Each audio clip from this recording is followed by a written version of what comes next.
Right, now having taken those cuttings, I've brought them back to the greenhouse, and this is what they should have looked like when you've taken them off. About 2 to 3 inches long. Got several leaves on them, and what you want to do is end up with something like this. Take off most of the leaves, just leave a couple on, because they lose a lot of their moisture through the leaves. So what you're trying to do is reduce any stress or strain on these cuttings. And if you can see these, where the leaves come out, that's what they call a node. And when you're taking cuttings, you should always cut just below a node, because you get dieback and it stops it from going right back and causing rot, and then your cutting will rot off. What I've done here is, once you've taken your cutting, you use some hormone, dip it in, always tap off the excess, you don't want too much on there, and then those cuttings are ready to go into a pot of compost.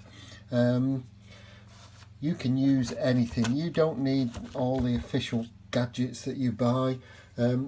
Dibber perfect is a pencil. Just put your hole in, put the cutting in the hole, and then just firm down, nice and tight. We'll put the 3 in there, then we'll water them, and then they'll go inside the propagator, and see how they do. Most of these things are hit and miss. You would often take cuttings in the autumn of things like this, but I love experimenting and trying things, so you try it. You can only lose a couple of cuttings, and it doesn't do the plant any harm either, because it'll help it to bush out if it starts to get a bit leggy or anything.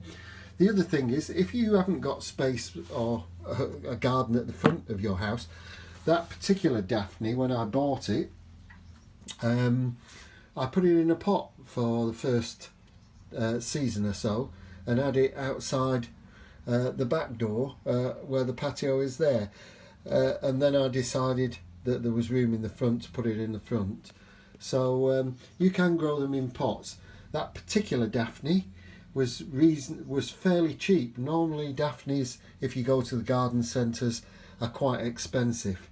But again, I got this from Long Acres, and I think it cost me about £12 for a medium-sized plant, which is very good value. Very good value.